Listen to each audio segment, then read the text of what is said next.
একদম একদম thank you. দাদা পরশুর থেকে বলছে দিলখানে রক্তদান শিবিরে যাবো। আমি ঠিক আছে, আমি দিলদার রক্তদান শিবিরে তোমাকে নিয়ে যাবো। এই তো দাদাকে বলেছিলাম রক্ত দিতে, দাদা রক্ত দিয়ে দিয়েছে।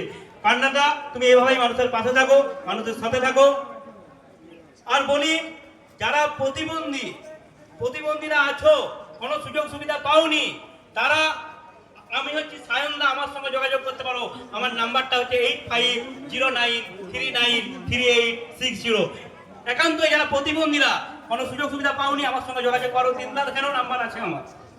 আচ্ছা আমি বলছি আমাদের যে আছে আর কি অমিতদা, কলকাতা থেকে এসে অ্যাঙ্কারিং অমিতদা আমার এখানে এসো। আমি একটু রক্ত যোদ্ধাদেরকে সময় দিই, এই যে যারা আছে ওনাদেরকে ডেকে ডেকে সম্মানিত করো, যারা রক্ত যোদ্ধা আছে। আচ্ছা তুমি একবার এদিকে এসো, এখানে সম্বন্ধে একটা কথা বলে দিই, ঠিক আছে? এদিকে এসো। আচ্ছা আজকে বলো, পুরো নাম বলো। রাধা দাস দড়িপা। রাধাকে চেনো তো সবাই? রাধা সম্বন্ধে আমি প্রত্যেক বছর বলি, এবছর বলি। রাধা আজকে একটু নতুন রূপে রাধা সিঁদুর পরে আছে, যেটা আমাদের প্রয়োজন। মেয়েদের ক্ষেত্রে কতটা ভালো করে শুনে রাখা উচিত। রাধার কিন্তু একটা কিডনি নেই। প্রত্যেক বছর ওনাকে আমি নিমন্ত্রণ করি, উনি যেখানে থাকুক আমার কাছে আসতে হবে।